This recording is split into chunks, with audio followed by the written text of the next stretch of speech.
छोटी जात में पैदा होना हमारी गलती नहीं है। गलती तो तब होगी जब हम अपनी गरीबी को दूर न कर पाएँ। गलती तो तब होगी जब हम अपनी छोटी जात की सोच को समाज से दूर न कर पाएँ। जी हाँ दोस्तों, आज हम लोग बात करने वाले हैं एक ऐसे महान भाव के बारे में, एक ऐसे व्यक्ति के बारे में जिन्होंने ऐसे कामयाबी को हासिल किया है जो काबिल तारीफ है। उनके जीवन परिचय के बारे में बात करने वाले हैं। संविधान निर्माता, समाज सुधारक, प्रथम कानून एवं न्याय मंत्री और भारत रत्न डॉक्टर भीमराव रामजी अंबेडकर के बारे में। यहाँ दोस्तों, ऐसे ही महान व्यक्ति के बारे में हम लोग अध्ययन करने वाले हैं जिनकी जीवनी पढ़कर हम अपनी जिंदगी में बहुत कुछ बदलाव ला सकते हैं। डॉक्टर भीमराव रामजी अंबेडकर के बारे में आइए विस्तार से चर्चा करते हैं और इनकी जीवनी को हम लोग अध्ययन करते हैं ताकि हम अपनी जिंदगी में कुछ सीख सकें, कुछ नया बदलाव कर सकें। जीवन परिचय की बात करें सबसे पहले तो नाम बात करते हैं कि इनका नामकरण कैसे हुआ, इसको समझ लेते हैं। डॉक्टर भीमराव रामजी अंबेडकर, इनका जो नाम भीम है वो भीम इनकी माताजी से मिला था। इनके माताजी का नाम था भीमाबाई, वहां से इनको भीम मिला था। इनके पिताजी का नाम था रामजी सकपाल, उनके पिताजी से रामजी मिला। और इनके गुरु थे अंबेडकर, शिक्षक थे जिनका नाम था कृष्ण केशव अंबेडकर, वहां से इनको अंबेडकर मिला था। तो जो है इस तरह से इनका नामकरण हुआ था। अब बात कर लेते हैं इनका जन्म 14 अप्रैल 1891 में हुआ था। जन्म स्थान की बात करें तो महू मध्य प्रदेश में इनका जन्म हुआ था, लेकिन इनके माता पिता जो है रत्नागिरी के जिले के वहाँ पे जो है महाराष्ट्र के रहने वाले थे। तो उनका जो है लालन पालन वहाँ पे हुआ था, जन्म महू में हुआ था। महू जो है अब इसका नाम जो है डॉक्टर अंबेडकर नगर हो गया है, इसका नाम बदलकर।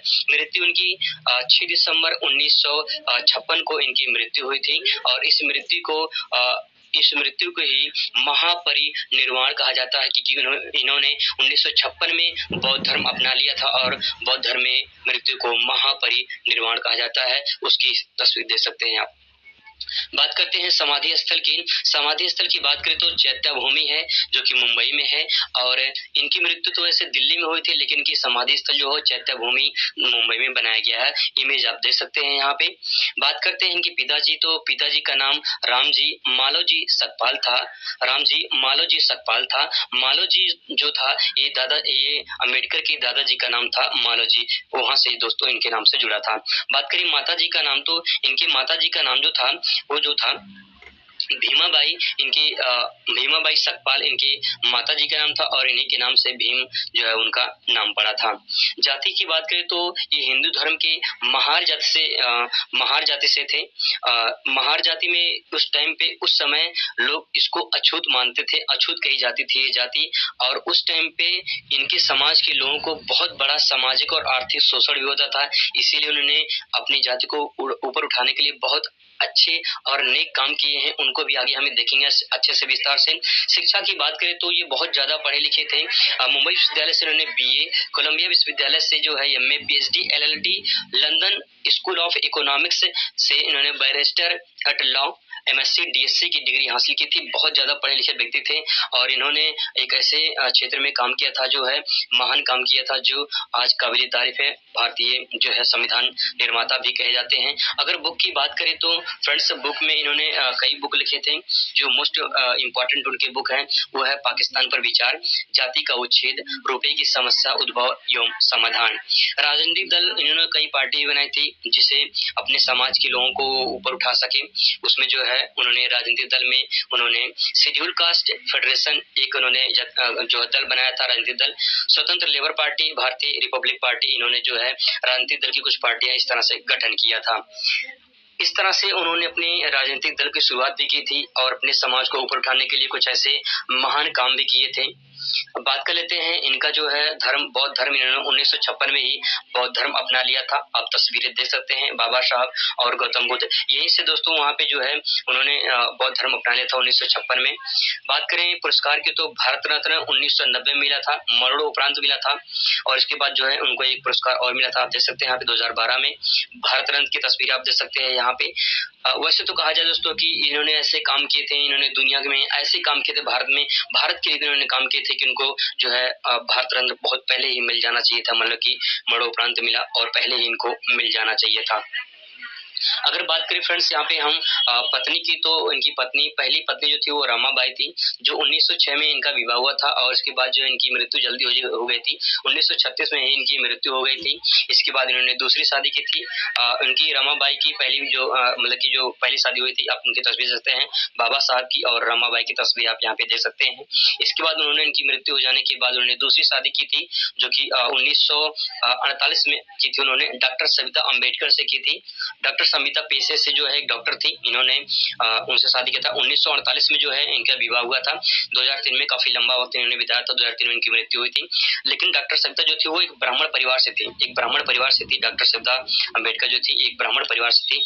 उन्होंने इनकी दूसरी शादी इनसे हुई थी। तो इस तरह से उनकी जीवनी चल रही थी। अब जीवनी को विस्तार से समझ लेते हैं। उन्होंने जीवनी में अपने ये कहा है कि जो है डॉक्टर अम्बेडकर अपने माता पिता के 14वीं संतान थे। वे महार जाति में पैदा हुए थे। उस समय समाज में ये जाति अछूत मानी जाती थी और इसके बाद उनकी जीवन में जो है सामाजिक और आर्थिक रूप से बहुत ज्यादा भेदभाव सहन करना पड़ता था उनको, क्योंकि बहुत ज्यादा शोषण हो रहा था, बहुत ज्यादा जो है सामाजिक और आर्थिक रूप से अत्याचार हो रहे थे उनके ऊपर, क्योंकि उनके समुदाय के ऊपर इस तरह से वो इतना पढ़े लिखे होने के बावजूद भी उनके साथ जो है भेदभाव किया जा रहा था। तो उनके समाज के साथ भी बहुत ज्यादा भेदभाव किया था। आप उनके परिवार की तस्वीरें दे सकते हैं, बाबा साहब की बचपन की कुछ तस्वीरें दे सकते हैं। जो बाबा साहब 14वें संतान थे अपने माता पिता के। उनके पिताजी जो थे वो ब्रिटिश ईस्ट इंडिया कंपनी में, थोड़ा सा मिस्टेक हो गया है, ब्रिटिश ईस्ट इंडिया कंपनी में कार्यरत थे। भारतीय सेना के महू छावनी में सूबेदार पद पर कार्यरत थे। इसके कारण जो है उनको जो है पढ़ाई में इतना सक्षम होने के बावजूद भी डॉक्टर बाबा साहब अम्बेडकर जो है इतना सक्षम होने के बाद उनके विद्यालय में एडमिशन नहीं मिलता था। लेकिन जो है उनके पिता सेना में थे। सेना में होने के कारण उनको 1897 में high school university of Bombay में उनका जो है प्रवेश मिल गया था। प्रवेश मिलने के बावजूद दोस्तों वहाँ पे सही से पढ़ाई नहीं कर पा रहे थे, क्योंकि उनके साथ भी भेदभाव किया जा रहा था। एक विद्यालय में भी जातिवाद चल रहा था, एक विद्यालय में भी जो है छुआछूत की बीमारी जो है वो चल रही थी। तो उनको जो है प्रवेश तो मिल गया था, विद्यालय में प्रवेश मिल तो गया था, लेकिन उन्हें क्लास में बैठने की अनुमति नहीं दी जाती थी। क्लास में बैठने की अनुमति नहीं मिली। इसके बाद कुछ वहाँ पे जो टीचर पढ़ाते थे उस विद्यालय में उनको कहते थे कि आप जो है स्कूल के क्लास के बाहर बैठ के पढ़िए, वहाँ खिड़की के पास बैठ के पढ़िए। उनको बैठने के लिए कोई जो है चटाई वगैरह कुछ भी नहीं दिया जाता था। उनको सिर्फ जो है अपने घर से वो टाटो वगैरह लेकर आते थे, उसे बैठकर अपना पढ़ाई करते थे। ऐसा कहा जाता है कि जब टीचर बच्चों से सवाल पूछते थे तो जो है बाबा साहब को वो सवाल का जवाब पता था, लेकिन जैसे ही टीचर जो है बच्चों से पूछता वो नहीं बता पाते, तो बाबा साहब उसका जवाब जो हाथ ऊपर उठाते थे, तो उनसे जवाब नहीं टीचर लेते थे, क्योंकि वो जो है छोटी जात के थे, तो उनसे जवाब नहीं, उनको डांट करके वो जो है वापस बैठा देते थे और उनसे जवाब नहीं लेते थे। इससे जो है बाबा साहब बहुत दुख हुआ उनको, और जो है उन्होंने अपने पिताजी से कहा कि जो है हमारे साथ ऐसा क्यों हो रहा है, उन्होंने भेदभाव कर रहे हैं। उनके पिताजी ने कहा कि आपको यही बीमारी, यही जो छुआछूत की बीमारी है, जातिवाद है, ये आपको खत्म करना है। कहेंगे दोस्तों अगर दुनिया में बुराई है तो कोई कहेंगे अच्छाई भी है, तो अच्छे लोग भी हैं। दादा साहब किर्लोस्कर जो है कुछ एक महान लेखक थे। उन्होंने जो है बुद्ध की जीवनी एक जो है बुक लिखी थी। उन्होंने डॉक्टर बाबा साहब को जो है समझा और उसके बाद उन्होंने उनको अपने पास बुलाया और उन्होंने पास बुलाकर अपने पास बैठाया, उनको समझाया अच्छे से। इसके बाद उन्होंने एक बुक दी अपनी बुद्ध की जीवनी, उन्होंने ये बुक उनको भेंट दिया। इससे जो है वो बुक पाकर बहुत ही खुश हुए और उन्होंने इस बुक से बहुत प्रभावित हुए, पढ़ने के लिए जो है तैयार हो गए और उसके बाद जो बहुत प्रभावित हुए। इसके बाद उन्होंने इस बुक को पढ़ा और समझा और उनके जीवन में एक शिक्षा का क्या महत्व है उसको समझा। इसके बाद दोस्तों उन्होंने 1913 में जो है डॉक्टर अम्बेडकर जो है यूएस चले गए। आप देख सकते हैं यहाँ पे तस्वीरें में, वो यूएस चले गए। यूएस जाने के पीछे दोस्तों वहाँ पे कई लोगों का सहयोग था। उसमें जो है बड़ौदा के सयाजी राव गायकवाड़ तृतीय, जो बड़ौदा के गायकवाड़ राजा थे, उन्होंने जो है इनकी स्कॉलरशिप पे मदद किया और स्कॉलरशिप पे जो है इन्होंने यूएस से भेजा था। और यहाँ पे आपके सामने 25 रुपए दिख रहे हैं और इस 25 रुपए में उनको जो है एक महीने का खर्चा जो लगता था 25 रुपए का, तो उन्हें जो है 25 रुपए का जो है एक महीने पढ़ने के लिए और वहाँ के रहने के लिए खर्चा जो है 25 रुपया मंथली उनको जो है इनके राजा की तरफ से दिया जा रहा था। तो यहाँ से जो है वो अपनी पढ़ाई करते थे। इसके बाद जो है यूएसए में पढ़ाई करने के बाद जो है वो भारत में फिर वापस आए थे। पढ़ने के बाद जो है वहाँ पे अच्छे से उन्होंने पढ़ाई की, क्योंकि वहाँ पे साइंस और आर्ट ये दोनों पढ़ाई कर रहे थे। इसके बाद जो है 1917 में भारत वापस आए और 1918 में प्रोफेसर बन गए।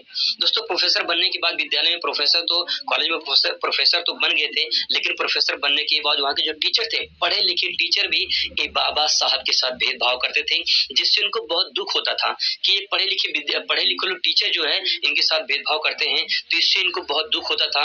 और जो है इन्होंने इस दुख को अपने बहुत सारे समाज सेवियों के साथ जो उन्होंने सोचा कि अगर मैं इतना पढ़ा लिखा हूँ, मेरे साथ इतना व्यवहार कर रहे हैं, तो उन समाज साथ कितना व्यवहार करेंगे।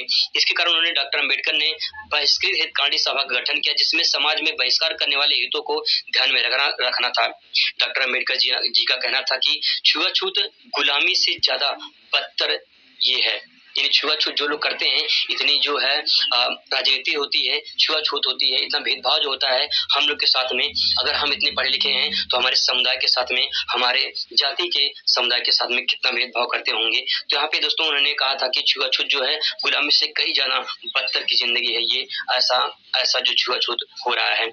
इसके बाद जो है वहाँ की गायकवाड़ प्रतिभा को देखकर, उनके प्रतिभा को देखकर जो है उन्होंने सैन्य पद के लिए उन्होंने नियुक्त किया, लेकिन जाति भेदभाव के कारण उन्होंने ये नौकरी छोड़नी पड़ी। यहाँ भी जातिवाद हो रही थी और उसके बाद वहाँ भी जो है इन्होंने नौकरी छोड़ दी। उनके साथ दोस्तों इतने पढ़े लिखे होने के बावजूद भी ऐसी जातिवाद, ऐसी जो छुआछूत की समाज में ऐसी धारणा थी उस टाइम पे कि आप समझ सकते हैं, और इनके जीवनी से बहुत बड़ा अपनी जिंदगी में बदलाव ला सकते हैं। उन्होंने ये सोच कर उन्होंने अपनी आत्मकथा, अपनी ऑटोबायोग्राफी खुद लिखी है, वेटिंग फॉर अ वीजा में उन्होंने अपनी जिंदगी की कहानी दोस्तों लिखी, आप उसे एक बार पढ़ सकते हैं। इसके बाद पीने के पानी के लिए उन्होंने सत्याग्रह किया था। पीने के पानी के लिए सत्याग्रह आप समझ सकते हैं, इमेज के माध्यम से आप देखिए। यहाँ पे दोस्तों उनके गांव में एक छोटे से तालाब थे, उस तालाब में लोग पानी, ऊंचे जात के लोग पानी पीते थे, ऊंचे जात के लोग तालाब में पानी पीते थे, लेकिन उनके जात के समुदाय के लोगों को पानी नहीं पीने दिया जाता था। एक दिन बाबा साहब ने भी एक प्लान बनाया और जो अपने सारे जात के समुदाय को इकट्ठा किया और तालाब के किनारे चारों तरफ से घेर लिए। इसके बाद आप देख सकते हैं तस्वीरों में कि बाबा साहब पहले जाकर पानी पीते हैं उस तालाब में, और पहले पानी पीकर अपने गांव के जितने सारे समुदाय के लोग होते हैं उन समुदाय को कहते हैं आप भी अब पानी पीजिए, क्योंकि वहां पे पानी पीने के लिए उन छोटी जातियों की अनुमति नहीं थी, तो उनके गाँव वाले भी यहाँ पे आके पानी पीते हैं। पानी पीने के बाद तो यहाँ पे उनके साथ भी बुरा व्यवहार किया जाता है, क्योंकि उन्होंने जो पानी पिया था इसलिए उनके साथ बुरा व्यवहार किया जाता है। इसके बाद फिर उन्होंने 1930 में एक कालाराम मंदिर सत्याग्रह आंदोलन चलाया था, क्योंकि मंदिर के लिए इन छोटी जातियों की जो है छुआछूत की बीमारी ऐसा मानते थे समुदाय के लोग। तो वहाँ पे ऐसा होता था कि जो है मंदिर में जाने के लिए इनको अनुमति नहीं दी जाती थी, पूजा करने के लिए इनको अनुमति नहीं दी जाती थी। यहाँ पे जैसे ही उन्होंने प्लान बनाया कि जैसे हम लोग समुदाय के लोग सारे लोग मंदिर के पास इकट्ठा हो गए, और जैसे ही मंदिर के पास पहुंचे ही सारे लोग, तैसे तुरंत जो है मंदिर के जो ब्राह्मण समुदाय के लोग थे उन्होंने दरवाजों को बंद कर दिया। आप इमेज में देख सकते हैं, ये लोग गेट पे जैसे ही पूजा के लिए पहुंचते थे, इन समुदायों के लोग इकट्ठा जैसे होते थे, तैसे ही लोग जो है दरवाजा बंद करते। इतनी ज्यादा भेदभाव, इतनी ज्यादा छुआछूत दोस्तों हो सकती है, आप इसे समझ सकते हैं। संविधान निर्माण में बाबा साहब का बहुत बड़ा योगदान है, और उन्होंने संविधान निर्माण में एक बहुत बड़ा जो है जनक माने जाते हैं, इसलिए इनके जनक माना जाता है। अम्बेडकर जी संविधान निर्माण में प्रारूप समिति के अध्यक्ष थे। संविधान जब बनकर तैयार हुआ तो 25 नवंबर 1949 को अम्बेडकर जी संविधान को डॉक्टर राजेंद्र प्रसाद जी को जो उन्होंने सौंप दिया था, और इसके बाद जो है यहीं से संविधान निर्माण का कार्यक्रम शुरू होता है। तो दोस्तों यहाँ पे संविधान निर्माण में बहुत बड़ा योगदान बाबा साहब का है, इसीलिए संविधान निर्माण का जनक बाबा साहब को माना जाता है। यहाँ पे तस्वीर में उनको देख सकते हैं कि उन्होंने सौंप दिया था। इसके बाद बाबा साहब ने अपनी जिंदगी में और सारे बदलाव किए, क्योंकि उनको लग रहा था कि हमें अपने समाज की बुराई की जो छुआछूत की बीमारी है, भेदभाव को, उसको दूर करना है। डॉक्टर अम्बेडकर जी अपनी अनुयायियों को उन्होंने एक बहुत बड़ा शिक्षा संदेश दिया था, और बहुत ही बेहतरीन संदेश दिया था। फ्रेंड्स, अगर आप इसे फॉलो करते हैं तो अपनी जिंदगी में बहुत बड़ा परिवर्तन आप जरूर पाएंगे। उन्होंने संदेश दिया था कि शिक्षित बनो, अगर आप शिक्षित बनते हैं तो बहुत कुछ कर सकते हैं, इसीलिए शिक्षित बनो, संगठित रहो, शिक्षित बनो, संगठित रहो और संघर्ष करो। ये उन्होंने कहा था, संघर्ष करो। दोस्तों इस तरह से उन्होंने एक अपने अनुयायियों को संदेश दिया था कि आने वाले दिनों में उनके जो फॉलोअर्स बनेंगे, जो अनुयायी बनेंगे, इसलिए उन्होंने 3 एक मंत्र दे दिए कि शिक्षित बनो, संगठित रहो और संघर्ष करो। ये उन्होंने 3 मैसेज दिया था। दोस्तों इस तरह से डॉक्टर अम्बेडकर जी की पूरी जीवनी मैंने आपके साथ बयां किया है। धन्यवाद।